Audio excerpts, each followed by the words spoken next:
Hello everyone, welcome to Sarathi institute of law. और आज के इस वीडियो में हम एक नया कवर करने वाले हैं। आप सभी को पता होगा, रिसेंटली हमने आरजेएस पीवाईक्यू एक्सप्रेस सीरीज अपनी लॉन्च की है।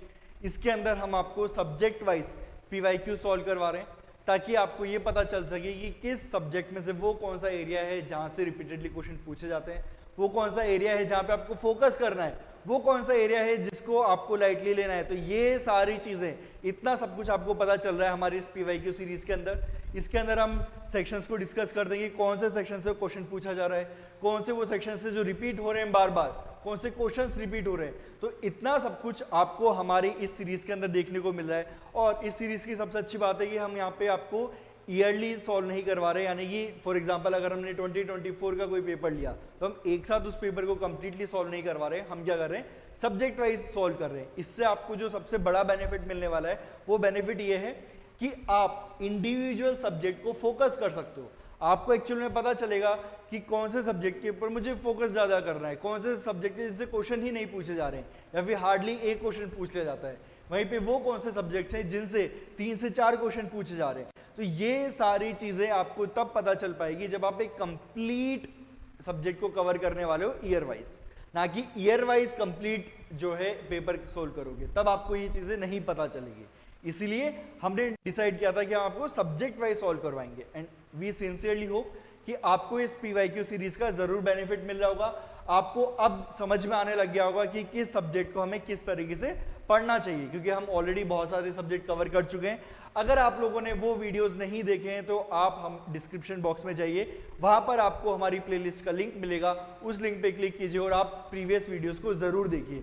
ट्रस्ट मी, आपको बहुत बहुत ज्यादा बेनिफिट मिलने वाला है। ये सब आपको जरूर करना चाहिए, है ना।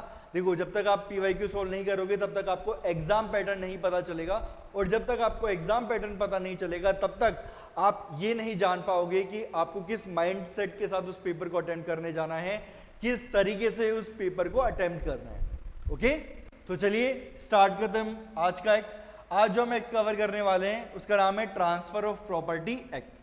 ट्रांसफर ऑफ प्रॉपर्टी एक्ट आज हम कवर करने वाले हैं। और जैसा कि आपको पता होगा, 2013 हमने वो डेडलाइन सेट की है जहां से हम पीवाईक्यूज को सॉल्व कर रहे हैं। 2013 से लेके 2014 तक हम सारे क्वेश्चंस को सॉल्व कर रहे हैं। और कल हम लोगों ने डिसाइड किया था लास्ट क्लास के अंदर कि यहाँ पे हम जो अब टाइम लेने वाले हैं, हम 1 मिनट का टाइम ले रहे थे, लेकिन अब हम स्टार्ट करने वाले हैं 40 सेकंड के साथ, और धीरे धीरे 40 सेकंड को हम 30 सेकंड के ऊपर भी लेके जाएंगे। तो आपको जो मैक्सिमम टाइम मिलने वाला है किसी भी एक क्वेश्चन को सॉल्व करने के लिए, वो रहने वाला है 40 सेकंड का। और आपको ट्राई करना है कि किसी भी क्वेश्चन के अंदर आपको 15 से 20 सेकंड से ज्यादा नहीं लेने हैं। 40 सेकंड तो एक अपर लिमिट है कि इससे बाहर तो जाना ही नहीं चाहिए। 40 सेकंड के अंदर अंदर आपको क्वेश्चन को पढ़ना है, आइडेंटिफाई करना है और फिर ओएमआर फिल करनी है। यानी कि पर क्वेश्चन आप कितना टाइम दे सकते हो, मैक्सिमम 40 सेकंड, उससे ज्यादा आपको बिल्कुल भी नहीं देना है टाइम। ओके, तो इस चीज का आपको जरूर से जरूर ध्यान रखना होगा। ओके, चलिए स्टार्ट कर दें। 2013 में फर्स्ट क्वेश्चन क्या आया था, if the donee dies before the, देखो डोनी है, ये डन नहीं है, डोनी है, ऑटो करेक्ट हुआ होगा। If the donee dies before acceptance of gift then the gift is voidable, gift is void, gift is valid, the gift is converted into will.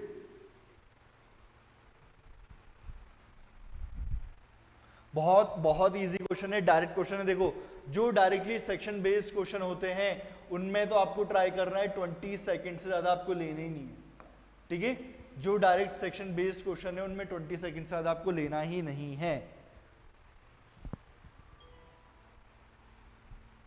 Time up. देखो, ये जो हमारा question है ये आपसे पूछा जा रहा है सेक्शन नंबर 122 122, सेक्शन नंबर 122 से क्वेश्चन पूछा गया है। और उसमें साफ साफ लिखा हुआ है कि अगर डोनी की डेथ हो जाती है बिफोर एक्सेप्टेंस तो ऐसी सिचुएशन में आपका गिफ्ट हो जाएगा वॉइड।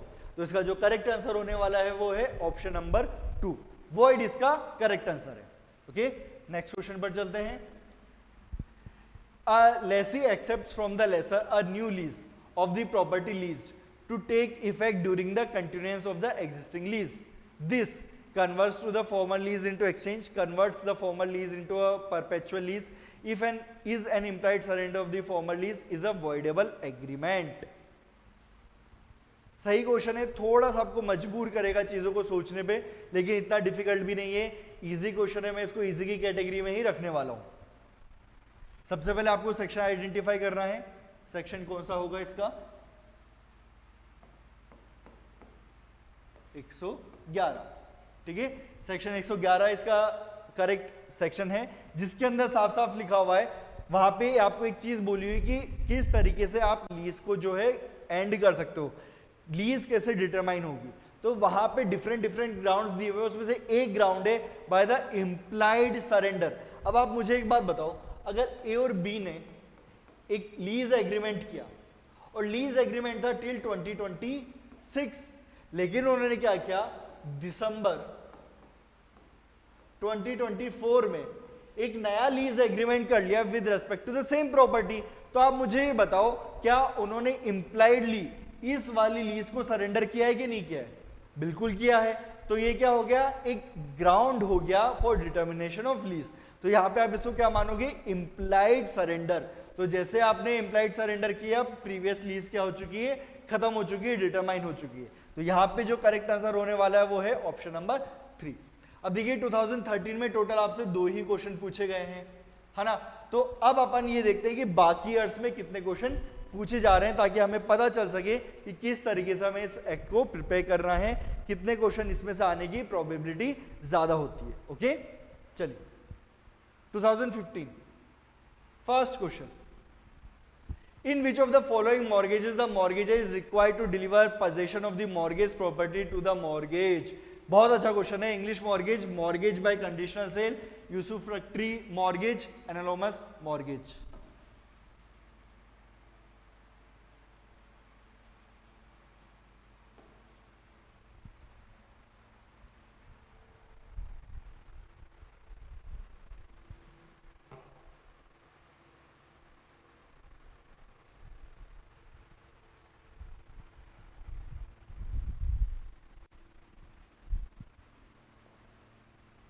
Okay, time up. यहां पे सेक्शन 58 आपका रेलेवेंट है, ठीक है, 58 रेलेवेंट है। देखो अब कई बार बच्चों से क्या गलती होती है, वो 58 को पढ़ लेते हैं, डिफरेंट टाइप ऑफ मॉर्गेजेस पढ़ लेते हैं, लेकिन वो एक चीज ये पढ़ना भूल जाते हैं या फिर याद रखना भूल जाते हैं कि वो कौन कौन से मॉर्गेजेस है जहां पे आपको प्रॉपर्टी एक्चुअल में डिलीवर करनी है। वहां पे आपको देखो different different type of mortgages मिलते हैं, जैसे सिंपल मॉर्गेज मिल जाता है आपको, इंग्लिश मॉर्गेज मिल जाता है, यूसुफ्रक्टरी मॉर्गेज मिल जाता है, mortgage by deposit of sale वो डीड मिल जाता है। तो ये सारी चीजें मिलती है। तो उसमें से हर मॉर्गेज के अंदर आपको मॉर्गेज प्रॉपर्टी को डिलीवर करने की जरूरत नहीं है। जैसे सिंपल मॉर्गेज है, उसमें आपको प्रॉपर्टी डिलीवर करने की जरूरत ही नहीं है, विदाउट डिलीवरी ऑफ प्रॉपर्टी भी काम हो जाता है। तो ऐसी सिचुएशन में अब यहाँ पे क्या है, आपने जब कंडीशनल सेल के थ्रू किया है उसमें भी प्रॉपर्टी पहले डिलीवर नहीं होती है, इंग्लिश मॉर्गेज में भी प्रॉपर्टी डिलीवर नहीं होती है, यूसुफ्रक्टरी मॉर्गेज के अंदर वो प्रॉपर्टी डिलीवर की जाती है।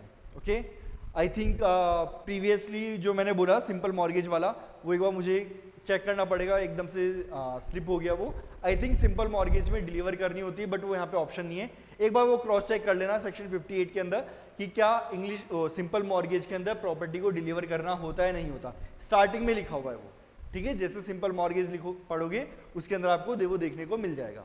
ओके, तो इसका करेक्ट ऑप्शन है usufructuary mortgage. Next question,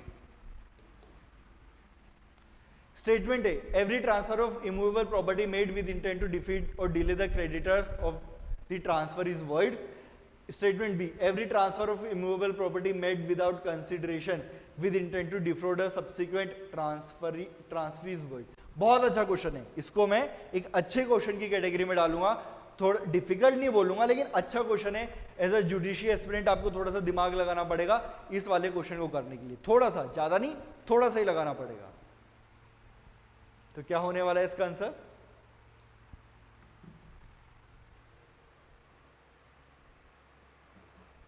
okay, time up. जैसा कि अपन देखते हैं सबसे पहले कौन सा सेक्शन यहां पे रिलेवेंट है, सेक्शन 53।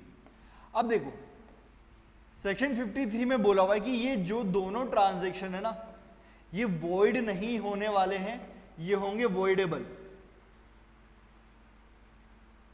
ठीक है, तो इसका मतलब क्या हुआ कि ये दोनों स्टेटमेंट ही गलत है, तो दोनों स्टेटमेंट गलत है, तो आपका करेक्ट आंसर क्या होने वाला है? आपका करेक्ट आंसर होने वाला है ऑप्शन नंबर 4। तो आपका option number 4 is the correct option.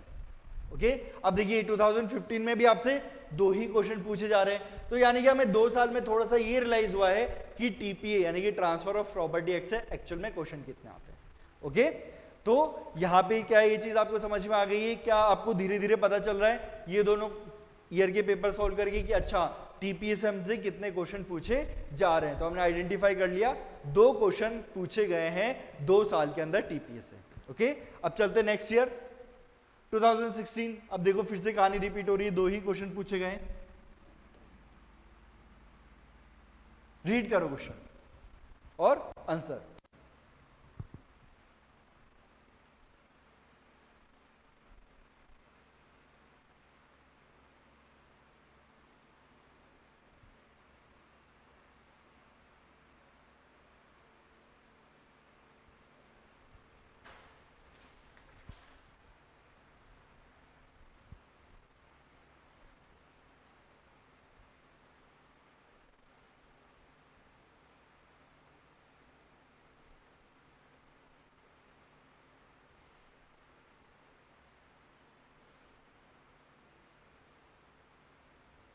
Okay, यहां पे देखो, इन view of section 105 of transfer of property, lease of immovable property is a transfer of. अब देखो लीज टॉपिक से हमसे ऑलरेडी एक बार क्वेश्चन पूछा जा चुका है, यानी कि लीज वाला टॉपिक रिपीट हो रहा है। तो हमने ये आइडेंटिफाई किया कि अच्छा लीज वाला जो टॉपिक है वो थोड़ा सा इंपॉर्टेंट हो सकता है ना? तो यानी कि लीज वाले टॉपिक से क्वेश्चन आपसे पूछे जा रहे हैं। तो यहां पे ऑप्शन है a right to enjoy such property in consideration of a price paid or promised or of money, a share of crop, service or any other thing or value। ये मुझे थोड़ा करेक्ट ऑप्शन लग रहा है। उसके बाद देखते हैं an interest in specific immovable property for securing the payment of money advance. नहीं, ये तो देखो सीधे सीधे मॉर्गेज की बात कर दी है। Ownership in consideration of price paid और प्रॉमिस, नहीं, ये सेल की बात कर दी है। Certain immovable property made voluntary and without consideration, ये भी गलत बात है। तो यानी कि हमारा करेक्ट ऑप्शन क्या होने वाला है? हमारा करेक्ट ऑप्शन होने वाला है option number 1। Okay, option number 1 is the correct option. चलते नेक्स्ट क्वेश्चन पर। अ lease of immovable property of any term exceeding 1 year can be made only by registered instrument, by oral agreement accompanied with delivery of possession, either by oral agreement or by registered instrument। देखो lease से 3 question आ चुके हैं और 2016 में तो दोनों ही question lease के हैं, है ना? 2016 में दोनों क्वेश्चन लीज के आए, तो क्या होगा इसका करेक्ट आंसर? सबसे पहले आपको सेक्शन नंबर आइडेंटिफाई करना है, उसके बाद करेक्ट आंसर देना है। लास्ट आपके 5 सेकंड्स बचे हैं, लास्ट 5 सेकंड्स। ओके, तो देखो सबसे पहले हमने इसका सेक्शन आइडेंटिफाई किया। इसका सेक्शन है आपका 107 और 107 के हिसाब से अगर आप कभी भी लीज दे रहे हो अब 1 साल से ज्यादा की, तो ऐसी सिचुएशन में ये रजिस्टर्ड इंस्ट्रूमेंट के थ्रू ही हो सकता है, कभी भी ओरल एग्रीमेंट के थ्रू नहीं हो सकता। इसलिए आपका करेक्ट ऑप्शन क्या है? Option number 1। ठीक है, तो हमारे 2016 के क्वेश्चन सॉल्व हो चुके हैं। तो फिर से देखो 2 क्वेश्चन पूछे गए, यानी कि 3 साल तक लगातार 2-2 क्वेश्चन पूछे जा रहे हैं और उसमें से लीज वाला जो क्वेश्चन है उसमें से 3 क्वेश्चन अभी तक पूछे गए, है ना? तो यानी कि 3 साल में हर साल 2-2 क्वेश्चन पूछे जा रहे हैं, यानी कि कितना हुआ टोटल? आपसे 6 क्वेश्चन पूछे गए, 6 में से 3 क्वेश्चन आपके किसके बने? लीज के बने, यानी कि लीज एक इंपॉर्टेंट टॉपिक है आपका। ओके, चलिए नेक्स्ट ईयर में चलते हैं 2017, where the limit of a lease is of a year or number of years which is expressed to be determinable before its expiration, the lease omits to mention at whose option it is so terminable, who shall have such option। अच्छा question है, अच्छा question इसलिए कि बहुत minute point से question पूछा गया है, लेकिन देखो लीज वाला क्वेश्चन फिर से रिपीट हो रहा है, यानी कि लीज एक ऐसा टॉपिक बन चुका है जो बार बार आपसे पूछा जा रहा है।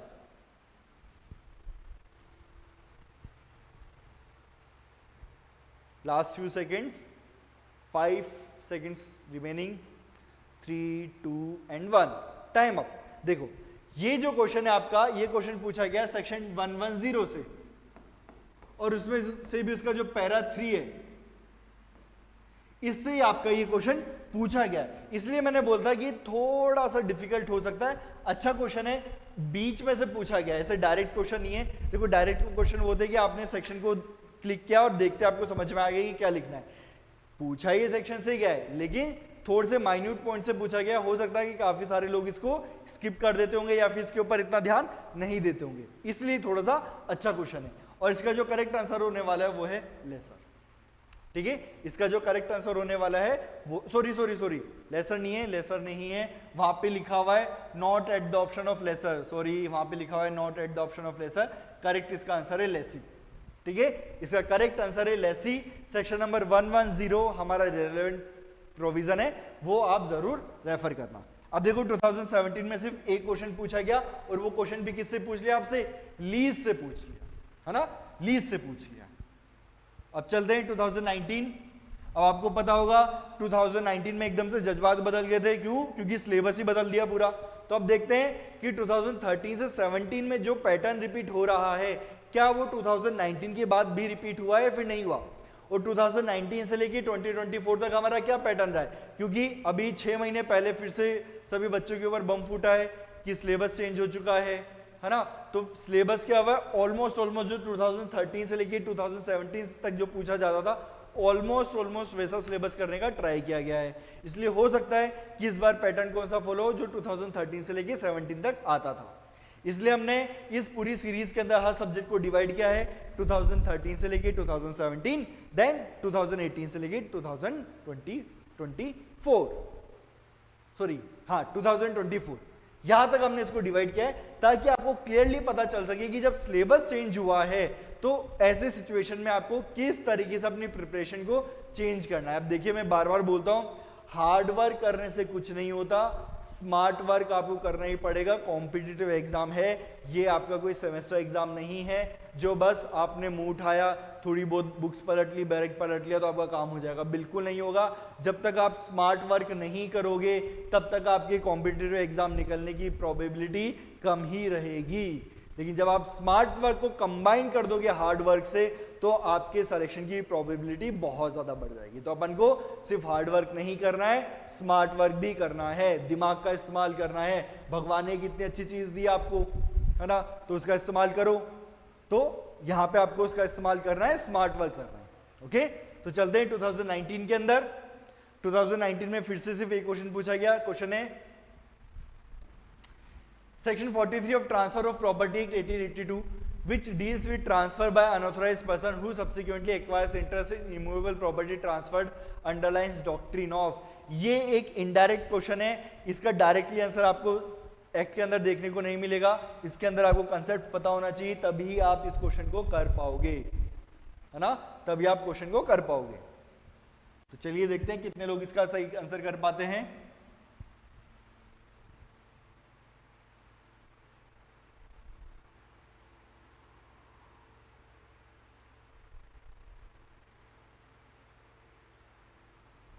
Okay, time up.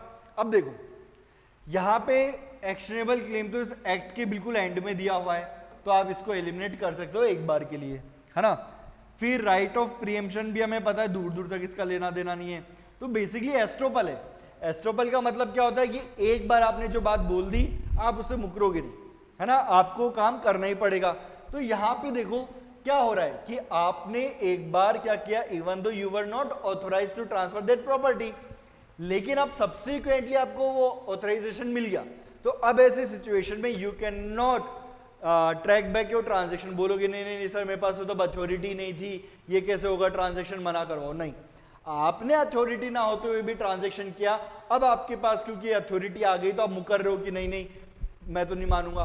तो इससे ये पता चल रहा है ना कि आप पहले क्या करना चाहते थे, फ्रॉड कमिट करना चाह रहे थे, है ना। तो ये करना अलाउड नहीं है, यानी कि आप अपनी बात से मुकर नहीं सकते, है ना। तो यानी कि क्या हुआ, ये एस्टोपल बाय डीड हो गया, एस्टोपल बाय इलेक्शन नहीं होगा। इसका करेक्ट आंसर है एस्टोपल बाय डीड। अब देखो 2019 में एक ही क्वेश्चन पूछा जा रहा है। अब चलते हैं हम 2021 के अंदर। Under the transfer of property act 1882 attach to the earth doesn't mean trees, shrubs, growing crops, walls और बिल्डिंग्स। बहुत इजी क्वेश्चन है, बहुत ही ज्यादा। मुझे नहीं लगता कि इस क्वेश्चन को सॉल्व करने में 10 सेकंड से ज्यादा आपको लगने चाहिए। 10 सेकंड के अंदर अंदर ये क्वेश्चन सॉल्व होना चाहिए आपका।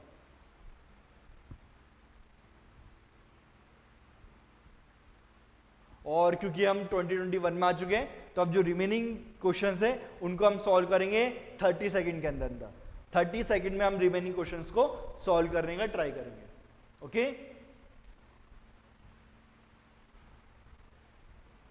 ओके, देखिए trees, shrubs and walls and building obviously ये किसका पार्ट होता है? अटैच टू अर्थ का पार्ट होता है, ये नहीं। ठीक है, तो इसका करेक्ट आंसर क्या होने वाला है? ये। तो ये सारी चीजें आप हटाओ, करेक्ट इसका ऑप्शन होने वाला है ये। ओके, तो अब चलिए नेक्स्ट क्वेश्चन पर चलते हैं, और वही आपको कितना टाइम मिलने वाला है? 30 सेकंड का टाइम मिलेगा आपको। Okay, 30 second.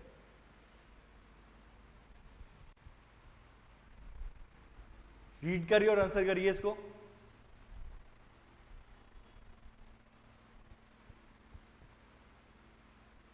बहुत अच्छा क्वेश्चन है, बहुत बहुत अच्छा क्वेश्चन। ये एक ऐसा चैप्टर है जिसको लोग छोड़ देते हैं, इतना ढंग से नहीं करते हैं। ये वो चैप्टर है, तो देखते हैं कितने लोग सही कर पाते हैं।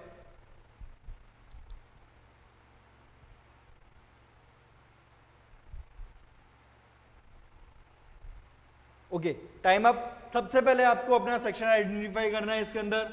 इसका सेक्शन है 137। 137 सेक्शन यहाँ पे आपका रिलेवेंट होने वाला है। अब यहाँ पे आंसर है, this chapter applies to instruments which are of the time being by law or custom negotiable. Okay, the chapter doesn't apply to any mercantile document of title of goods. ठीक है, पहली बात तो देखो ये करो, हमें क्या करना है? इनकरेक्ट स्टेटमेंट देखना है। थर्ड है, the transfer of actionable claim shall take it subject to all the liabilities and equities and to which the transfer was subject in respect thereof at the date of the transfer. ये statement तो एकदम correct है। Every notice of transfer of actionable claim shall be in writing, ये भी correct है। ठीक है, this chapter does not apply to any mercantile document of title of goods, ये स्टेटमेंट भी करेक्ट है। तो आपका जो करेक्ट आंसर होने वाला है वो ये है, क्योंकि बाकी तीन जो स्टेटमेंट है वो है करेक्ट स्टेटमेंट, और हमें क्या आइडेंटिफाई करना था? Incorrect statement. तो ऐसी सिचुएशन में आपका जो करेक्ट ऑप्शन होने वाला है वो है option number 1 as per section 137 of transfer of property act. Okay, अब चलते हैं नेक्स्ट क्वेश्चन पर। Which of the following statement regarding gift under the Transfer of Property Act 1882 is correct? Gift is the transfer of certain future movable or immovable property made voluntarily and without consideration. Transferor is known as donee and transferee is known as donor in gift. If the donee dies before acceptance, the gift is void. None of the above. हमें क्या करना है? Correct statement देखना है। Which of the following statement is correct?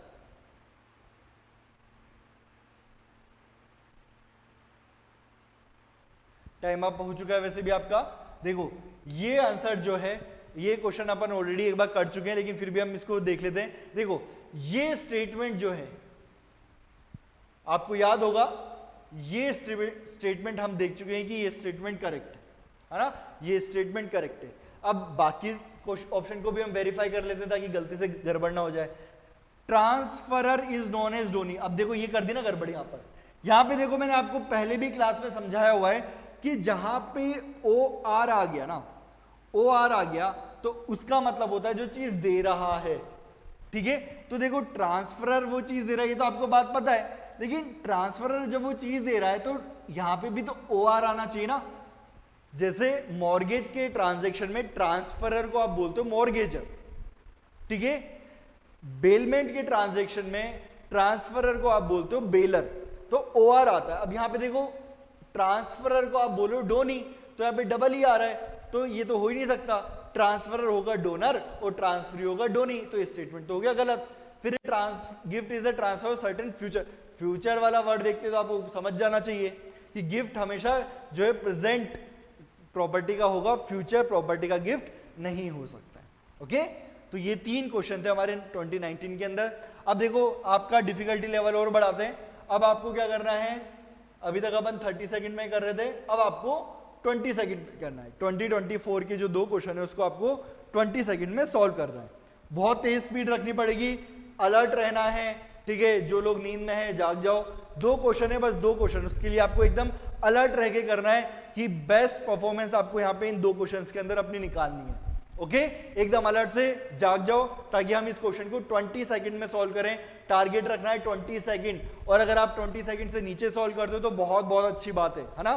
तो एकदम जाग जाओ, खुद से रीड करना है क्योंकि मैं रीड करवाऊंगा, टाइम लगेगा, धीरे धीरे मुझे रीड करवाना पड़ेगा। खुद से रीड करो, क्विकली रीड करो, 20 सेकंड में उसका आंसर जरूर आपको देना है। ओके, चलते हैं next question.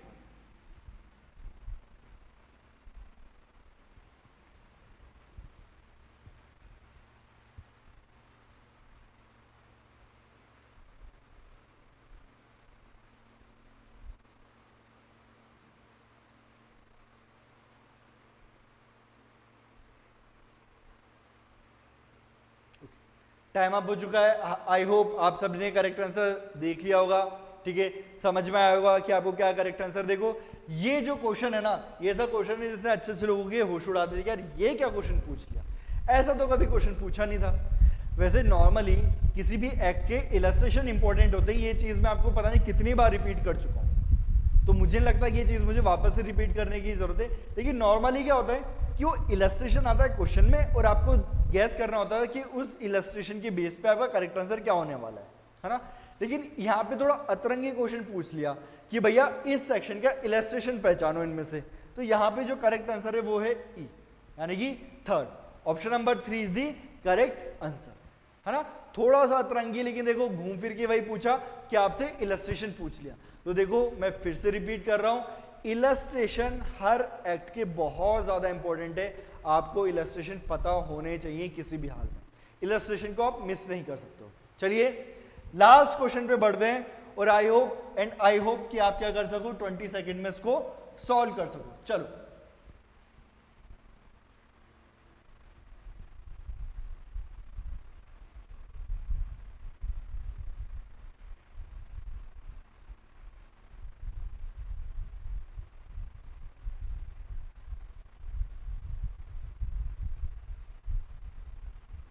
Okay, time up, है ना, time up. And I hope कि आप सभी ने इसका करेक्ट आंसर पहचान लिया होगा। एक बार अपन चेक कर लेते हैं। Transferor is called the mortgagor, देखो आ गया नहीं यही बात, अभी घूम फिर के अपन यही तो बात डिस्कस कर रहे थे। ट्रांसफर मॉर्गेजर, ट्रांसफरी मॉर्गेजी, तो हो गया आपका काम आसान। तो ये स्टेटमेंट तो सही है, और अपन को क्या पहचानना है, नॉट करेक्ट, यानी गलत स्टेटमेंट अपन को पहचानना है। तो पहला स्टेटमेंट तो करेक्ट है। Second, the instrument by which the transfer is affected is called the mortgage deed, बहुत ही सही ऑप्शन है, बहुत सही चीज है, ये बिल्कुल सही बोला गया है। Third, in simple mortgage the position of the mortgage property is delivered, देखो अभी थोड़ी देर पहले ही आया था ये क्वेश्चन कि कौन से मॉर्गेज के अंदर प्रॉपर्टी को डिलीवर करना होता है, और तब भी मैंने बोला था कि शायद हो सकता है मुझसे मिस्टेक हो गई हो, नहीं, लेकिन मेरा स्टेटमेंट करेक्ट था, मेरा स्टेटमेंट करेक्ट था। यहाँ पे in simple mortgage the position of mortgage property is delivered, नहीं, सिंपल मॉर्गेज में प्रॉपर्टी को डिलीवर करने की जरूरत नहीं होती है। तो ये स्टेटमेंट एक गलत स्टेटमेंट है, इसलिए आपका करेक्ट स्टेटमेंट होने वाला है, सॉरी करेक्ट आंसर होने वाला है option number 3। Okay, option number 3 is your correct option. तो देखिए अब जब हमने पीवाईक्यूज को सॉल्व किया, तो देखो दो चीजें मैं आपको अच्छे से समझाना चाहूंगा कि सेट में क्या हो रहा है। सबसे पहली चीज कि आपसे दो क्वेश्चन पूछे जा रहे हैं। अब आप देखोगे 2017 तक जब इतने सारे एक्ट्स हुआ करते थे तो दो दो क्वेश्चन पूछे गए, सिर्फ और सिर्फ एक ही ऐसी ड्यूरेशन थी जब आपसे, सॉरी दो ऐसी ड्यूरेशन है जब आपसे एक एक क्वेश्चन पूछा गया। बाकी देखो हर बार सेम पैटर्न फॉलो हुआ है, दो दो क्वेश्चन पूछे जा रहे हैं, हर बार दो दो क्वेश्चन पूछे जा रहे हैं। तो यानी कि आप अभी भी ये मान के चल सकते हो कि इस साल भी टीपीए में से दो क्वेश्चन पूछे जाएंगे। ओके, एक चीज हमने ये आइडेंटिफाई की। दूसरी चीज जो हमने आइडेंटिफाई की है, एक आपने चीज समझी होगी इसमें कि देखो टीपीए को आप है ना दो पार्ट में डिवाइड कर सकते हो। एक पार्ट होगा आपका टिल सेक्शन 53A और दूसरा पार्ट होगा आफ्टर 53A। अब क्या होता है ना, बच्चे 53A तक बहुत ध्यान से पढ़ते हैं, क्यों? क्योंकि 53A तक बहुत सारे कंसेप्ट हैं, तो बच्चे क्या करते हैं, उन कंसेप्ट में घुसे रहते हैं, और इसलिए आप 53A तक बहुत अच्छे से पढ़ोगे, और 53A के बाद पढ़ोगे ठीक ठाक, लेकिन कंपैरेटिवली थोड़ा लाइटली लेके चलोगे। लेकिन जब आपने पीवाईक्यू सॉल्व किया तो आपको समझ में आएगा कि भैया मेजॉरिटी ऑफ द क्वेश्चन, अगर मैं आपको इस तरीके से यहाँ पे लिखूं 53A और यहाँ पे आएगा 54 एंड ऑनवर्ड्स, ठीक है, और यहाँ पे 53A से पहले। तो आपको समझ में आएगा majority of the question after 53A पूछे गए, मेजोरिटी ऑफ द क्वेश्चन इस वाले पोर्शन से पूछे जा रहे हैं, है ना, चाहे वो 2013 से लेके 2017 के पेपर हो या फिर 2018 से लेके 2024 तक के पेपर हो। हाँ, ऐसा नहीं है कि इन वाले पार्ट को टोटली इग्नोर कर दिया, इनसे भी क्वेश्चन पूछे गए हैं, लेकिन मेजोरिटी ऑफ द क्वेश्चन पूछे गए इस वाले पोर्शन से। तो अगेन मैं बोलूंगा कि इस वाले पोर्शन को आपको थोड़ा सा अपना अच्छा बना के चलना।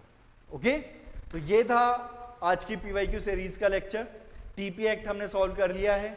आई होप आपको टीपी एक्ट का ओवरव्यू मिल गया होगा कि किस तरीके से आपको इस सब्जेक्ट को प्रिपेयर करना। ओके, तो आज की क्लास के लिए इतना ही। मिलते हैं हम नेक्स्ट क्लास में नए एक्ट्स के साथ, नए पीवाईक्यू के साथ एंड नई स्ट्रेटेजी के साथ। That's all for today.